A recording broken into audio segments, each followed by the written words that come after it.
예수께서 서서 외쳐 이르시되 누구든지 목마르거든 내게로 와서 마시라. 나를 믿는 자는 성경의 이름같이 그 배에서 생수의 강이 흘러나오리라 하시니, 이는 그를 믿는 자들이 받을 성령을 가르켜 말씀하신 것이니라. 아멘. 찬송가 70장 부르시겠습니다.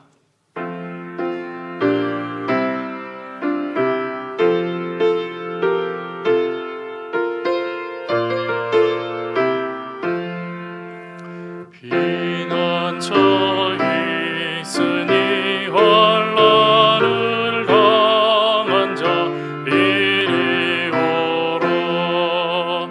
땅들이 변하고 물결이 일어나 산 위에 넘치되 두렵지 않네.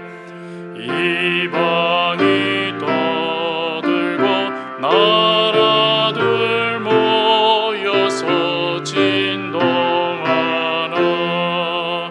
우리 주 목소리 한 번만 바라며 전하의 모든 것 망하겠네. 만유주 하나님 우리를 피난처요. 세상의 난리를 그치게 하시니 세상에 장검이 쓸데없네. 높으신 하나님 우리를 구하니 할렐루야. 괴로움이 심하고 환난이 극하나 피난처 되시는 주 하나님. 아멘. 한 주간 살아가면서 하나님과 나만이 알고 있는 죄를 하나님께 회개하며 기도하겠습니다.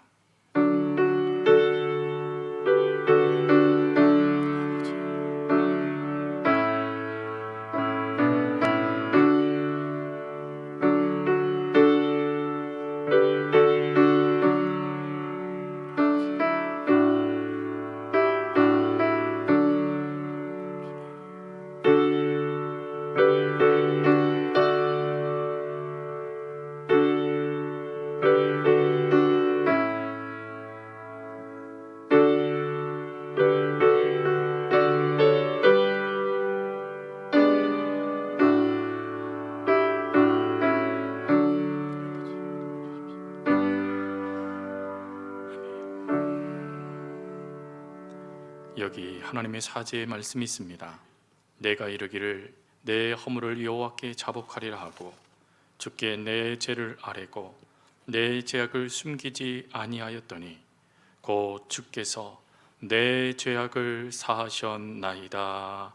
아멘. 사도신경으로 우리의 신앙을 고백합니다. 나는 전능하신 아버지 하나님 천지의 창조주를 믿습니다.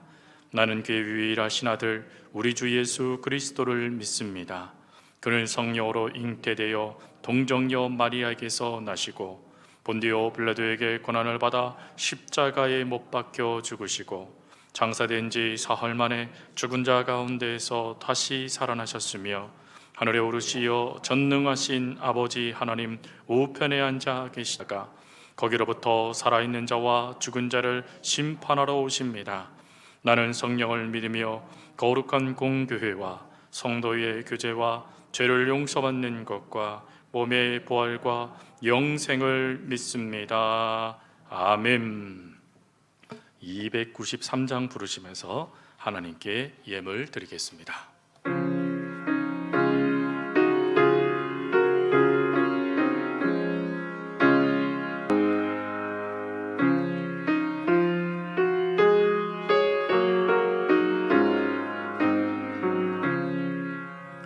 주의 사랑 비칠 때의 기쁨 오네.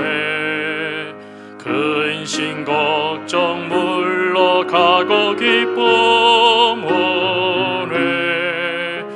기도하게 하시며 희미한 것 물리쳐 주의 사랑 비칠 때 기쁨 오네. 그 큰 사랑 내 마음속에 충만하게 비칠 때에 찬송하네. 그 큰 사랑 내 마음속에 화평함과 기쁨 주네. 그 큰 사랑 주의 사랑 비칠 때에 이 세상은 아름답고 활기차게 다 변하네. 화평 중에 내 영혼 영광스런 새 생명 다시 찾게 되었네. 그 큰 사랑 그 큰 사랑 내 마음속에 충만하게 비칠 때에 찬송하네. 그 큰 사랑 내 마음속에 화평함과 기쁨 주네. 그 큰 사랑 주의 사랑 비칠 때에 이 세상은 어둠 슬픔 중한 짐이 다 사라져 우리들의 가는 길 밝게 비춰주시며 복을 받게 하시네. 그 큰 사랑 그 큰 사랑 내 마음속에 충만하게 비칠 때에 찬송하네. 그 큰 사랑 내 마음속에 화평함과 기쁨 주네. 그 큰 사랑 주의 사랑 비칠 때에 그 광채가 찬란하게 우리 둘러 비치겠네. 세상 모두 이기고 천국 생활할 때도 주의 사랑 비치네. 그 큰 사랑 그 큰 사랑 내 마음속에 충만하게 비칠 때에 찬송하네. 그 큰 사랑 내 마음속에 화평함과 기쁨 주네. 그 큰 사랑. 아멘. 오늘 예배와 드려진 예물을 위해서 김길종 장로님 나오셔서 기도 인도하시겠습니다.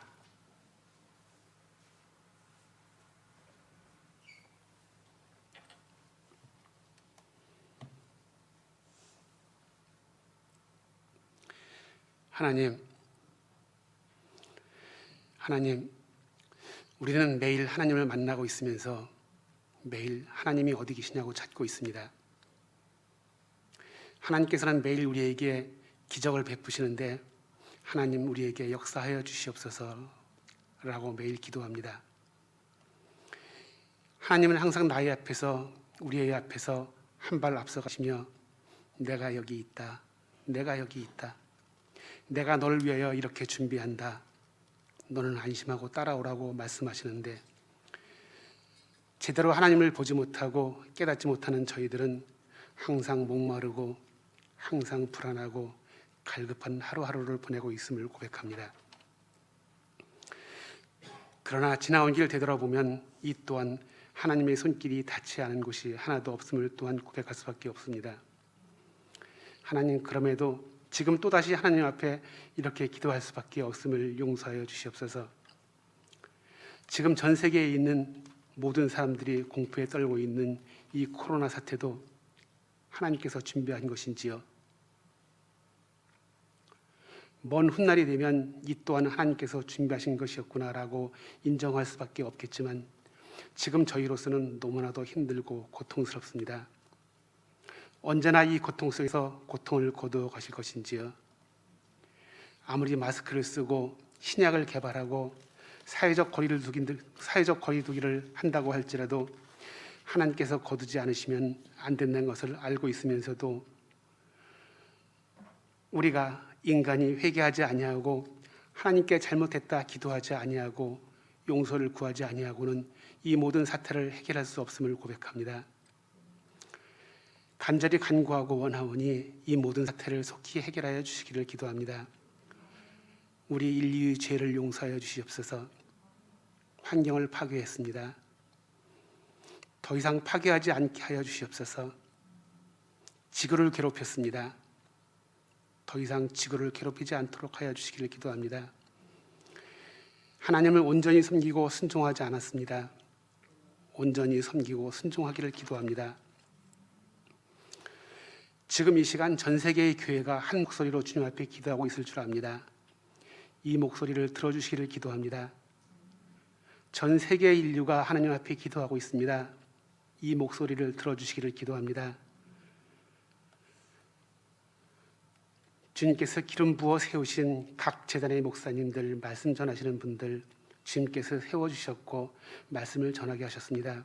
말씀 전하실 때에 성령의 두루마리를 입혀주시기를 기도합니다.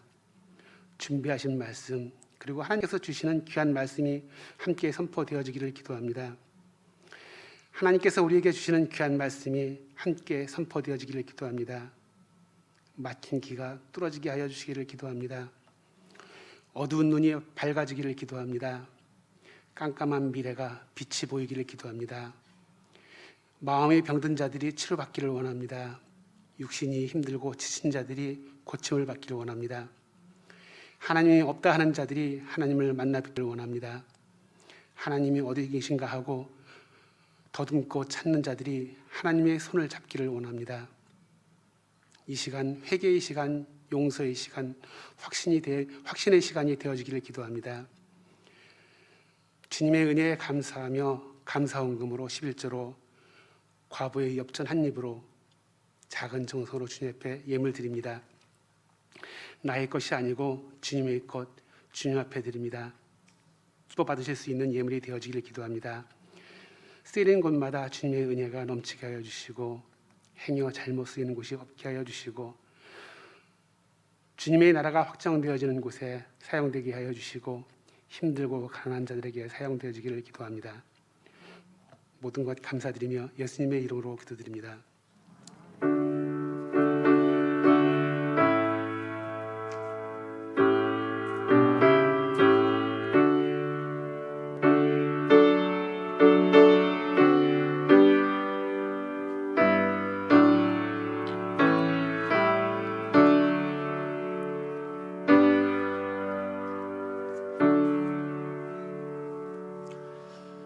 인사하는 시간입니다. 우리 좌우 앞뒤에 있는 성도님들과 함께 인사할 텐데 오늘도 사랑합니다, 사랑합니다, 사랑합니다. 우리 하트를 만들면서 기쁜 마음으로 인사하겠습니다. 주님 안에서 사랑합니다, 사랑합니다, 사랑합니다. 네. 한 2년째 해오는 것 같은데 아직도 어색하고 앞으로는 사랑하는데 더 기쁘게, 더 감사하게 서로 고백할 수 있는 은혜가 있기를 주의 이름으로 축복합니다. 우리 교회 소식 주보를 참고해 주십시오. 교회력으로 오늘은 성령 감림절 후 7째 주일입니다. 새가족 수료식이 일부 예배 시간에 있었습니다. 우리 김임금 권사님, 우리 신앙생활 잘 할 수 있도록 여러분들이 기도해 주시고 또 함께 믿음의 걸음을 걸어가 주시기를 부탁드립니다. 잠시 후에 T 성경 공부 2기 수료식을 갖도록 하겠습니다. 교회학교 여름 행사 안내입니다. 교회학교 여름 행사들이 현재 기도하며 준비 중에 있습니다. 그러나 감염병 사태가 확산됨에 따라서 여름 성경학교 행사들이 조금씩 변경되게 되어졌습니다. 먼저는 아동보호 성경학교가 7월 17일에 준비되어져 있다가 8월 달로 변경되어졌습니다. 또 다음 주에 또 청년부 수련회가 진행되어지는데 청년부 수련회도 일정을 조정하여 진행하는 것으로 결정하였습니다.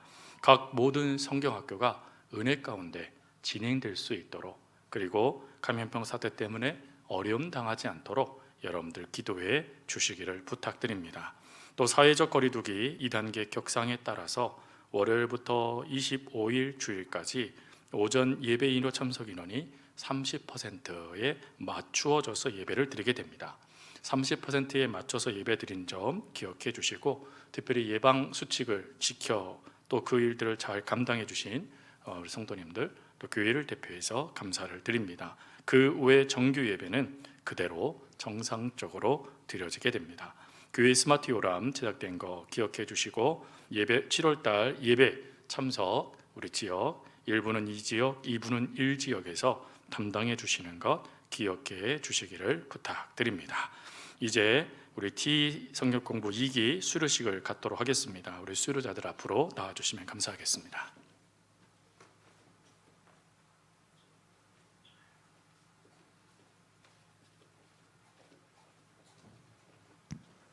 T 성경 공부는 온라인으로 진행이 됐습니다. 그래서 온라인으로 저희가 11주간 진행을 했는데 또 이렇게 잘 마무리할 수 있도록 참여해 주셔서 감사를 드리겠습니다.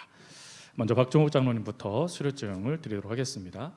수료증 21-02로 이름 박종욱 장로, 위 사랑은 본교회 T2기 부 모든 과정을 마쳤으므로 이 증서를 수여합니다. 대한예수교 장로의 서울교회 담임 목사 조영진.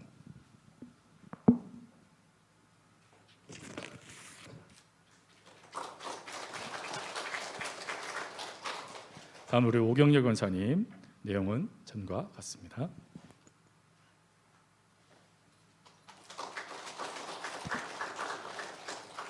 다음 우리 이상록 집사님, 내용은 전과 같습니다.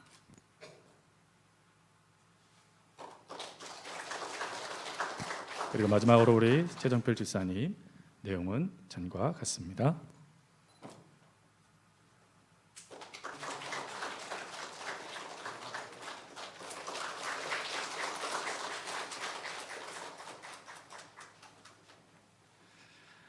힘든 가운데서도 열심히 참여해 주셔서 감사하고 또 수료해 주신 것 또 주님의 이름으로 축복합니다.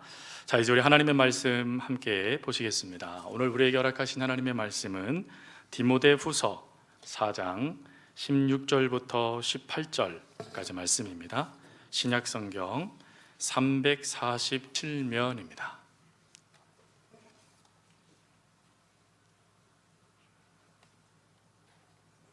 디모데후서 4장 16절부터 18절까지 말씀, 우리 함께 말씀을 봉독하겠습니다. 내가 처음 변명할 때에 나와 함께한 자가 하나도 없고 다 나를 버렸으나 그들에게 허물을 돌리지 않기를 원하노라. 주께서 내 곁에 서서 나에게 힘을 주심은 나로 말미암아 선포된 말씀이 온전히 전파되어 모든 이방인이 듣게 하려 하심이니 내가 사자의 입에서 건짐을 받았느니라. 주께서 나를 모든 악한 일에서 건져내시고 또 그의 천국에 들어가도록 구원하시리니 그에게 영광이 세세 무궁토록 있을지어다. 아멘. 이 시간에 우리 조은정 집사님 나오셔서 찬양으로 하나님께 영광 돌리겠습니다.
아멘.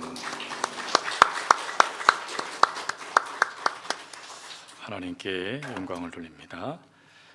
코로나 블루라는 신조어를 지난번에도 말씀을 드린 것 같습니다. 코로나19와 그리고 블루, 우울증, 우울감이라는 두 단어가 합쳐진 신조어로서 코로나19 사태가 장기화됨에 따라 일상에 큰 변화가 나타나고 그 변화 속에 생긴 우울감이나 무기력증을 말하는 내용이 바로 코로나 블루입니다. 이 코로나 블루 현상은 심적인 어려움, 아픔을 주는 모습인데 이것이 신앙인이라고 별반 다르지 않다라는 것이죠. 즉 신앙인이라고 다르게 나타나는 것이 아니라 신앙인 속에도 이러한 코로나 블루의 상황이 나타나게 되더라라는 것이죠. 특별히 21세기 교회 연구소의 조사의 결과에 의하면 교인 중 47% 정도가 심리적 무력감을 느끼고 있다라고 합니다. 그리고 이런 심리적 무력감에 우울해지기 시작할 때 이것을 약을 먹고 치료를 받아야 되는지 아니면 믿음으로 이겨내야 되는지 그것을 알지 못해서 더 힘들어지는 이들이 많아지기 시작했다라는 것이죠. 그리고 이러한 심리적 무력감 속에 문제가 더 발생되게 됐는데 그것은 믿음에 문제가 발생됐다라는 것입니다. 복음성가 가사 아침 안개 눈앞 가리듯 삶 속에 믿음의 의심, 의구심들이 나타나기 시작했다라는 것이죠. 그 의심들이 나타나기 시작하니 더 마음이 어려워지기 시작하고 신앙생활에 더 많은 갈등들이 나타나기 시작하더라라는 것입니다. 오늘 본문의 저자인 사도 바울도 이와 비슷한 어려움을 겪게 됩니다. 사도 바울은 중년의 그 시간에 이르기까지 그 모든 삶을 하나님을 위하여 살았던 사람이죠. 그는 결혼도 하지 않았습니다. 그리고 그가 수고하는 것에 녹도 받지 않고 최선을 다하여 하나님만 생각하며 믿음으로 그 걸음을 걸었던 인물이 바로 사도 바울이었습니다. 그러나 그 사도 바울의 삶의 결론이 참 허무한 듯합니다. 보통 우리들이 생각하는 것은 하나님을 위해 헌신하고 하나님을 위해 수고하고 하나님을 위해 달려간 영혼들, 그 인생의 끝이 편안하고 복받는 인생의 끝이 되기를 우리는 기대합니다. 또 그런 삶을 또 소망하죠. 그러나 사도 바울의 삶을 사도 바울은 어떻게 표현하고 있냐면 디모데후서 4장 6절, 우리가 읽지 않았지만 4장 6절 말씀에 가보니까 그는 이렇게 얘기합니다. 전제와 같이 벌써 내가 부어지고 나의 떠날 시각이 가까웠도다. 무슨 말이죠? 곧 죽을 날이 가까웠다라는 것입니다. 물론 사람은 누구나 다 죽습니다. 그러나 하나님의 은혜 가운데 인생의 복을 누리다가 그 은혜 가운데 부름을 받는 인생이 있는가 하면 어떤 인생은 남에 의해서 그 인생이 멈춰지는 그런 인생도 있죠. 남에 의해서 인생이 멈춰지는 인생을 불행한 인생, 참 안타까운 인생이라고 얘기하지 않습니까? 근데 사도 바울이 이 후자의 인생의 모습이 지금 펼쳐지고 있다는 것이죠. 하나님을 위해 헌신했는데, 하나님을 위해 수고했는데, 하나님을 위해 결혼도 하지 않고 인생 자체를 하나님께 드렸는데 결과는 남에 의하여 나의 생이 마무리되어지는 그 모습을 볼 때 마치 아침 안개가 켜켜이 쌓여서 아무것도 볼 수 없는 상황과 매한가지지 않습니까? 더구나 이러한 순간에 당연히 믿음에 의심이 드는 것은 당연할 것이죠. 더군다나 여기서 끝나지 않고 사도 바울은 그 다음에 이 죽음의 때가 가까운 것뿐만 아니라 그 죽음의 때에 또 다른 세 가지의 어려움이 나타나게 됩니다. 그것이 9절부터의 말씀이에요. 9절부터 말씀해 보니까 먼저는 첫 번째, 그는 혼자 남겨진 상황 속에 내몰리게 됩니다.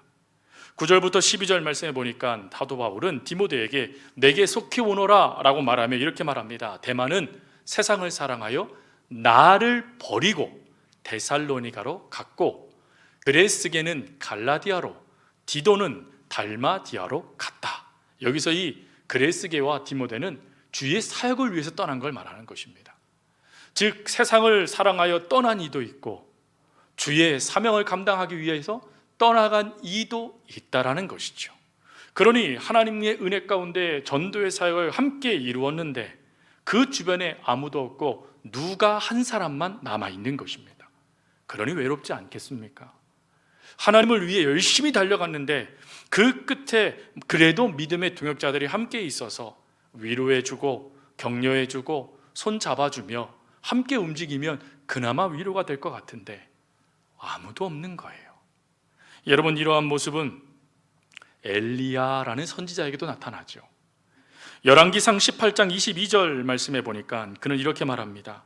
여호와의 선지자는 나만 홀로 남았으나 바알의 선지자는 450명이로이다. 나는 혼자밖에 남지 않았다라는 거예요. 그리고 하나님을 대적하는 이들은 450명이나 된다라는 것입니다. 그 하나님, 나 혼자밖에 없습니다 라고 말하는 그 외로움의 부르짖음이 지금 엘리야의 부르짖음이고 사도 바울의 부르짖음이에요.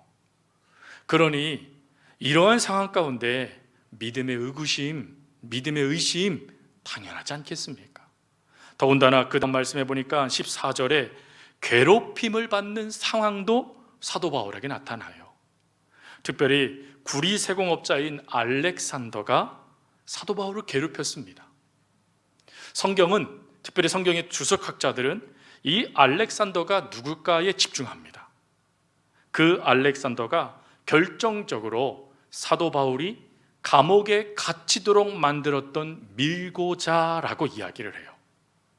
즉 지금 하나님 은혜 안에서 살아가는 상황이 아니에요. 오늘 죽을지 내일 죽을지 알지 못하는 절망 가운데도 있었고 외로움도 밀고 들어왔는데 하나님은 그 삶이 더 빠르게 급속하게 나빠지도록 만드시는 듯하게 밀고자까지 그 곁에 두셔서 사도 바울을 감옥에 갇혀버리게 만들어버리셨다라는 것입니다. 얼마나 절망이 될까요? 이러한 절망, 사도 바울에게만 나타난 게 아니라 예레미야라는 선지자에게도 나타나요. 여러분, 예레미야 선지자는 하나님의 말씀에 따라 이스라엘 백성들에게 빨리 하나님께로 돌아와라, 바벨론에게 대적하지 말고 그들에게 항복해라 라고 말하며 하나님의 뜻을 끊임없이 증거했지요. 근데 그 하나님의 뜻을 증거한 결과가 무엇입니까? 사도 바울과 동일한 사건들이 나타나요. 에레미야서 20장 10절 말씀에 보니 이렇게 되어 있습니다. 나는 무리의 비방과 사방이 두려워함을 들었나이다. 그들이 이르기를 고소하라, 우리도 고소하리라 하오며 내 친한 벗도 다 내가 실족하기를 기다리며 그가 혹시 유혹을 받게 되면 우리가 그를 이기어 우리의 원수를 갚자 하나이다. 친구조차도 자신을 고소하는 거예요. 친구뿐입니까? 아니죠. 예레미야서를 읽어보면 가족들도 예레미야를 버려요. 여러분, 하나님의 말씀을 증거한 것밖에 없거든요. 하나님의 뜻에 따라 기름 부음 받아 그 하나님의 말씀을 가감없이 전한 것밖에 없어요. 그런데 내 주변에 있는 사람들이 하나같이 사도 바울처럼 고소하고 그리고 우리가 원수 갚자라고 하며 오히려 칼을 들이미는 상황. 여러분, 이런 절망적인 상황에 당연히 예레미야가 울 수밖에 없지 않겠습니까? 참 안타까운 그 현실, 어느 누구도 믿어주지 않는 자신의 말입니다. 그리고 이러한 상황에 또 다른 하나의 상황이 나타나는데 그것이 바로 그를 변호해 주는 이가 한 명도 없는 상황이 사도 바울에게 나타나는 거예요. 물론 예레미야에게도 나타났죠. 16절 말씀을 제가 현대어 성경으로 읽어드리겠습니다. 내가 처음 재판관 앞에 끌려갔을 때에 나를 변호해 준 사람은 한 사람도 없었습니다. 모두가 나를 버리고 가버린 것입니다. 모두가 나를 버리고 떠나가 버렸대요. 아무도 사도 바울의 그 역사에 대하여, 사도 바울이 복음을 위하여 헌신했던 그 모습에 대하여 대변해 주는 사람이 없었다라는 거예요. 여러분, 이 모습이 예수님이 마지막 모습과 비교되죠. 예수님이 대제사장의 안뜰에 서게 되었을 때 예수님을 대변해 주는 사람이 있었습니까? 아니죠. 제자들도 자기 살겠다라고 도망가 버리고 아무도 그 자리에서 내가 예수의 증인이요, 예수님은 그러지 않았어 라고 말하는 사람이 한 명도 없었습니다. 여러분, 이러한 상황이 밀고 들어오는 이 상황을 안개라는 단어를 통해 설명한다면 안개에 또 다른 안개가 더해져서 짙어지는 상황이 된 거예요. 하나님을 바라봐라, 알고 있어요. 근데 하나님을 바라보지 못하도록 내 눈앞에 안개가 짙게 차버리는 거예요. 여러분, 이런 순간에 당연히 의심 들잖아요. 당연히 마음이 힘들어지잖아요. 당연히 육신이 병들잖아요. 여러분, 이러한 상황에 어떻게 하나님을 온전히 믿을 수 있겠습니까? 이러한 상황이 우리 그리스도인들에게 밀고 들어올 때 기독교 심리학자인 크랙 앨리스는 이런 말을 했습니다. 이러한 힘든 상황과 믿음조차도 의심이 드는 안개와 같은 상황이 펼쳐질 때 우리는 하나님으로부터 버림받았다라고 느낀다라고 말이죠. 즉, 우리가 이러한 상황 가운데 그 상황이 힘든 것으로 끝나는 것이 아니라 그 힘듦이 혹 하나님이 나를 버리신 건 아닐까 하는 생각까지 몰아가 버린다라는 거예요.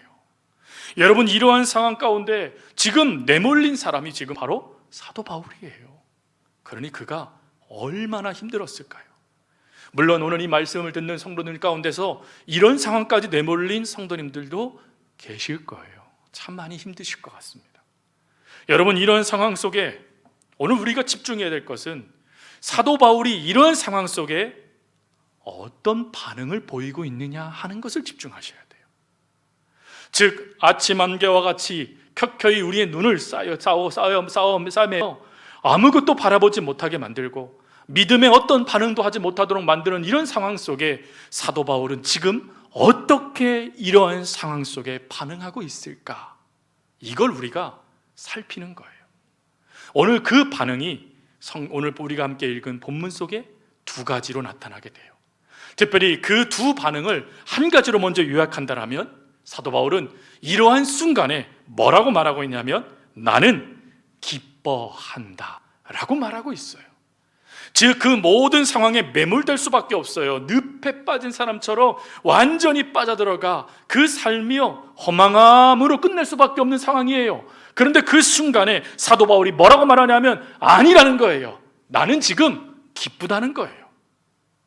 나는 지금 상황 때문에 힘든 것이 아니고 외로움 때문에 힘든 것이 아니라는 거예요.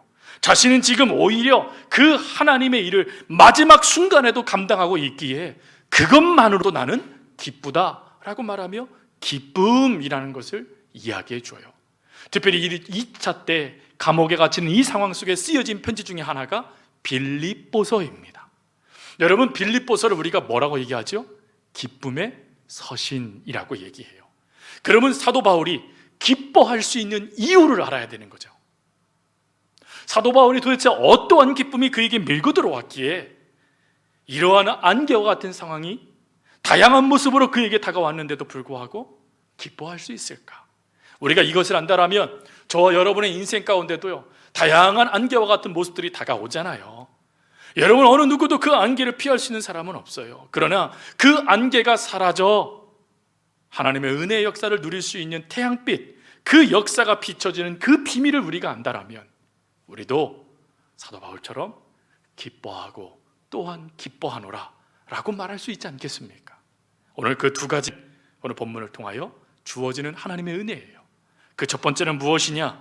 하나님이 나와 함께 하시는 사랑 때문이다 라는 것입니다. 오늘 17절 말씀에 보니까 사도 바울은 이렇게 말을 해요. 주께서 내 곁에 서서라고 말이죠. 여기서 이 내 곁에 서다라는 이 단어가 헬라어로 파레스테라는 단어예요. 이 파레스테라는 단어는 단지 서는 것, 옆에 이렇게 서 주시는 것, 그걸 말하는 게 아니에요. 이 단어의 의미는 돕기 위하여 서다라는 뜻을 갖고 있습니다. 즉 예수님께서 사도 바울을 돕기 위하여 자신 곁에 서 주신 그 은혜를 사도 바울이 경험했기 때문인 것입니다. 여러분, 이렇게 하나님께서 자신 곁에 설 때의 그 은혜를 사도 바울은 사도행전 27장에 분명하게 고백하고 있어요. 특별히 사도 바울이 예루살렘에서 잡혀서 로마로 압송당하게 될 때 여러분, 사도 바울의 그 배가 풍랑을 만나게 되죠. 유라굴라라는 광풍을 만나게 됩니다.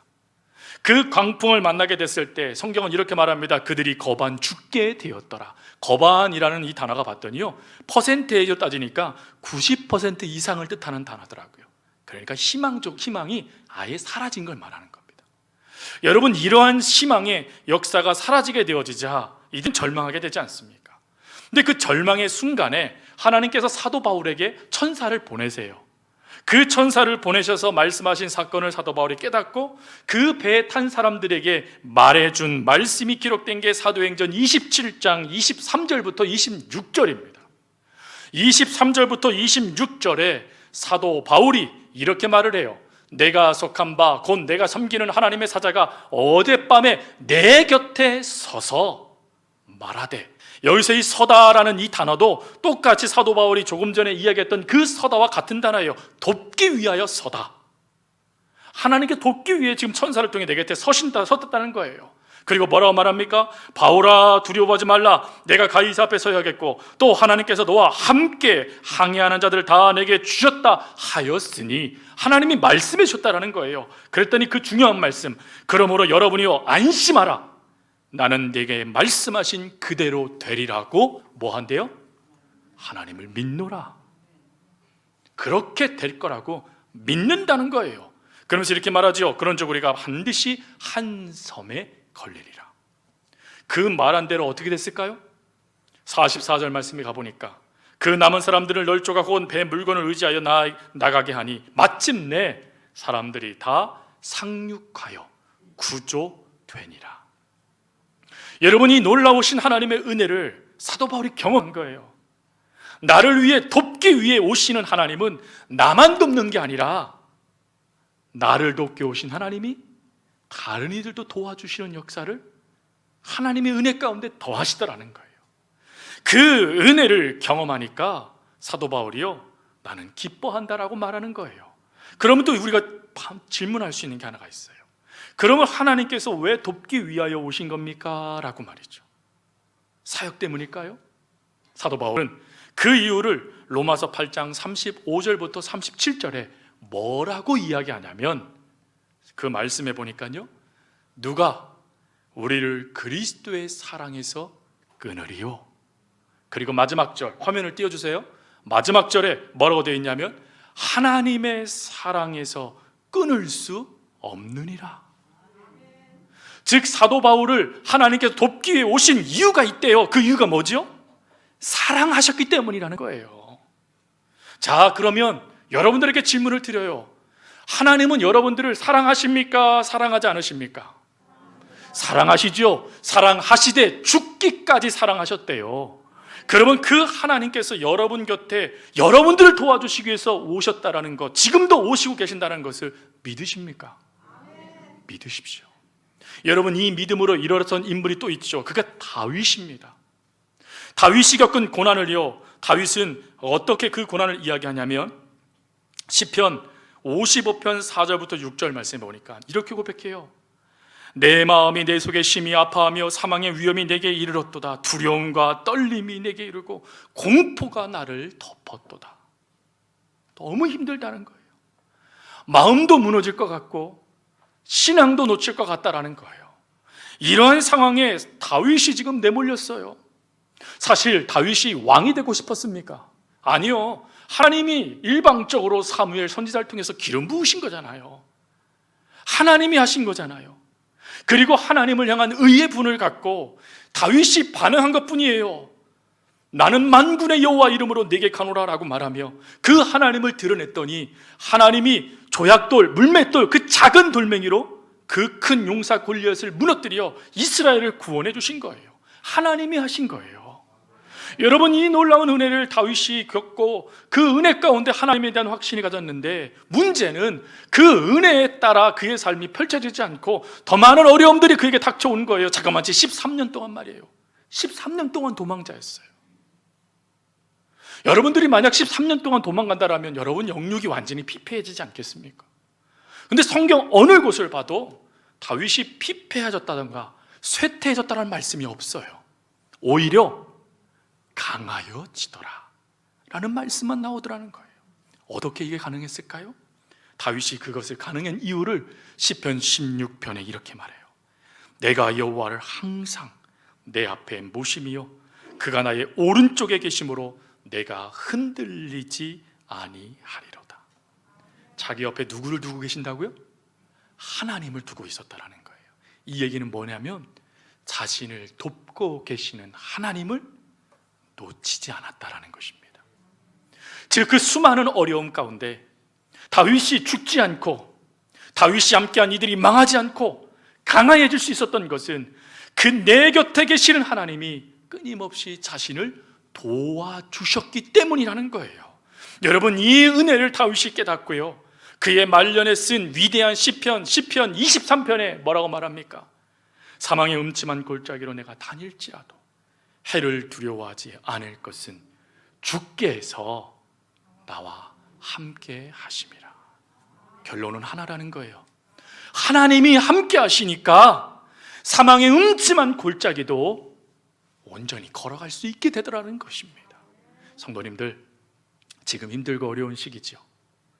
청년들도 힘든 것이 아니라 이 땅을 살아가는 모든 세대가 힘들어요. 지금 그 힘든 세대에 그 아픔도 힘든데 신앙적인 도전도 받는 시대가 됐잖아요. 지금 여러분, 우리가 함께 모여서 예배드리지 못하는 안타까운 현실, 그리고 편안하게 하나님께 예배하고 찬양하고 교제하고 성도의 교제를 통하여서 하나님의 사랑을 나누었던 역사들도 이루지 못하는 그 안타까운 현실 속에 점점점 우리의 신앙이 위축되고 있어요. 위축되는 것은 끝나지 않고요, 어느 순간부터 익숙해지는 거예요. 하나님께 나아가지 않아도 괜찮은 거예요. 성도들과 교제하지 않아도 괜찮은 거예요. 점점점요, 나 중심으로 모든 세력, 모든 중간의 관계들이 끊어지고 나만 혼자 남는 고립된 삶과 같은 상황들이 펼쳐지고 있는데 그 상황을 제대로 인식하지 못하는 거예요. 그러니 점점점 신앙인 바닥을 치기 시작합니다. 예전에는 하나님께 예배드리러 올 때, 아니 방송으로 예배드릴 때에도요, 깨끗한 복장을 입고 주일날 예배드리듯이 그렇게 움직였는데 어느 순간에는 씻지도 않아요. 어느 순간에 좀 늦게 들어가요. 어느 순간에 급하다고 꺼버려요. 아이, 나중에 예배드리면 되지 생각도 들어요. 끊임없이요, 우리 속에 우리가 인식하지 못하는 어려움들이, 우리도 인식하지 못하는 늪과 같은 상황들이요, 우리를 지금 잠식시키고 있는 거예요. 근데 우리가 이걸 인식하지 못해요. 그 어려움 속에 있으면서도 알지 못해요. 근데 그때에 사도 바울과 다윗이 우리에게 주는 도전은 뭐냐면, 그런 상황 속에 너의 옆에서 너를 도와주시는 그 하나님을 붙잡으라는 거예요. 여러분, 하나님을 붙잡으면, 그 하나님을 붙잡는 우리의 손은 보잘것없어도 우리의 손을 붙잡아 주시는 하나님의 역사는 강하세요. 그 강함이 다윗을 일으켜 주셨고, 그 강함이요, 사도 바울의 그 안개와 같은 상황을 벗어나는 태양빛이 되어 주셨다라는 것입니다. 오늘 그 은혜를 하나님이 저와 여러분도 느끼기를 원하십니다. 누리기를 원하세요. 기억하세요. 하나님이 여러분들을 사랑하시기에 오늘도 여러분들을 도와주시기 위해서 여러분 곁에 계십니다. 그러니 그 하나님 사랑 안에서 일어서시기 바랍니다. 그리고 두 번째 은혜는 뭐냐? 힘의 근원이신 하나님 때문이라는 거예요. 힘의 근원, 능력 주시는 하나님 때문에 사도 바울이 일어설 수 있었다라는 것입니다. 17절 말씀을 다시 한번 보면, 주께서 내 곁에 서서 나에게 무엇을 주셨대요? 힘을 주심으로 라고 되어져 있죠. 여러분, 여기서 말하는 힘이라는 이거, 힘을 주시다라는 이 단어가 헬라어로 에네디나무센이라는 단어예요. 이 단어의 뜻은 능력을 부어주다라는 뜻이에요. 근데 이 부어주다라는 이 뜻이요, 한 번 부어주는 것을 말하는 게 아니에요. 끊임없이 부어주시는 걸 말하는 것입니다. 즉, 하나님의 능력은 한 번 여러분들에게 부어주고 끝, 땡 하시는 게 아니라는 거예요. 과거에도 하나님의 능력이 부어주고 있고, 지금도 하나님의 능력이 부어주고 있으며, 앞으로도 하나님의 능력이 저와 여러분 삶 가운데 부어질 거라는 것입니다. 여러분, 이 부어지는 역사가 얼마나 큰 은혜가 되는지 사도 바울이 그 다음에 설명을 합니다. 사실 사도 바울이요, 얼마나 큰 어려움을 당했어요. 그가 이방인의 사도가 되겠다라고 그가 손을 들었나요? 하나님, 제가 하겠습니다 라고 하며 그 결단했나요? 아니요. 하나님이 다메섹에서 일방적으로 다윗을 부르셨어요. 그리고 이방인의 사도로 세우셨어요. 그런데요, 그의 삶에 익숙한 단어, 고난, 매맞음, 굶주림, 갇힘, 이거 어떻게 설명하시겠습니까? 심지어 그 모든 것들이 얼마나 컸던지, 그가 날마다 그 고통 가운데 굶주리고 그 아픔 가운데 허덕이는 그 상황이요, 그의 삶에 끊임없이 나타났어요. 그러다 보니까 그의 몸에 뭐가 남아요? 예수의 흔적이 남을 수밖에 없는 상황이 그에게 나타나는 거예요. 여러분, 이러한 상황 속에 당연히요, 의심하고, 당연히요, 하나님이 날 버리셨나 생각이 들 것 아니겠습니까? 근데 이때 사도 바울은 빌립보서 4장 10절부터 13절에 뭐라고 고백하는 줄 아십니까? 그는 이렇게 고백해요. 내가 주 안에서 크게 기뻐함은, 크게 기뻐한대요. 그러면서 이런 말을 합니다. 내 안에 싹이 나미니, 다시 싹이 나미니, 그러면서 이렇게 놀라운 고백을 하죠. 내게 능력 주시는 자 안에서 내가 모든 것을 할 수 있느니라. 여러분, 이 말씀이요, 주의 깊게 들으셔야 돼요. 이 말씀을 오해해서요, 우리가 자꾸 이렇게 얘기하는 거예요. 하나님 능력 주세요, 그럼 제가 뭐든가 할 수 있어요. 하나님이 능력 주시면요, 저 뭐든지 감당할 수 있어요 라고 이야기를 해요. 아니요, 여러분, 능력을 주시는 이도 하나님이시고, 그 능력을 통하여 역사하시는 이도 하나님이시고, 그 능력을 통해 마침표를 찍어주시는 분도 하나님이세요. 다윗이 말한 것, 내게 능력 주시는 자 안에서 내가 모든 것을 할 수 있습니다 라는 이 고백은 어떤 고백이냐면, 하나님, 내가 하는 줄 알았는데 바라보니까, 점검해보니까 내가 한 것이 아니었네요. 하나님께서 이 일들을 하신 것이네요. 저에게 능력을 주신 이도 하나님이셨고, 이 일을 감당할 수 있도록 도와주신 이도 하나님이셨고, 그리고 이 일을 통해 하나님의 역사를 이루신 것도 하나님이셨네요. 하나님이 하신 것이네요 라는 고백이에요, 여러분에게. 이 고백이 너무 중요한 거예요. 왜요? 주체가 달라지는 거거든요. 그것을 이루실 이가 달라지는 거거든요. 내가 이루었다라고 말하는 것이 아니에요. 하나님이 이루셨다라는 거예요. 여러분, 이 하나님이 이루었다라는 것을 사도 바울이 어떻게 이것을 깨달았냐면, 오늘 이 화면에 보여지는 말씀 가운데 11절과 12절 마지막 절에 무슨 단어가 쓰여져 있습니까? 배웠노라 라는 단어가 쓰여졌죠. 즉, 매 순간 사도 바울도 자신이 그 일을 이루었다라고 생각하는 일들이 발생됐다라는 거예요. 그런데 점검해 보니까 내게 한 것이 아니었다라는 거예요. 앞에 배웠노니, 배웠노라 라는 이 단어는 시제가 달라요. 앞에는 과거고 뒤에는 현재예요. 그게 무슨 말이에요? 과거에 되어진 일도 하나님이 능력을 주셔서 이루어진 일이고, 지금 내가 기뻐하는 이 모습도 하나님이 능력을 주셨기에 기뻐할 수 있는 모습이다라고 말하고 있는 것입니다. 성도님들, 하나님은 이 능력을 우리들에게 주세요.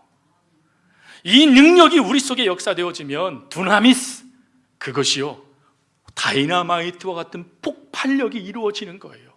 다이나마이트 같은 폭발력으로 그 사반을 물리쳐버리니까 상황이 두렵지 않은 거예요.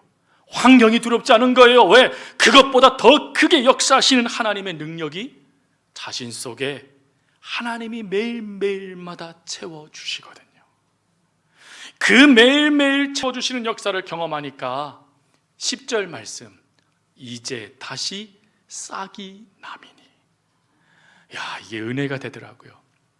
여러분, 이방인의 사도 바울이 얼마나 큰 위대한 사도입니까? 그의 삶을 우리가 과연 제대로 따라갈 수나 있을까 할 정도로 그는 위대한 사도예요. 근데 그의 위대한 사도였던 사도 바울이 뭐라고 말한다고요? 싹이 났대요. 싹이 났대요. 주일학교 찬송 중에 싹 트네 싹 터요 내 마음의 사랑이 라는 찬송이 있잖아요. 싹이 났대요.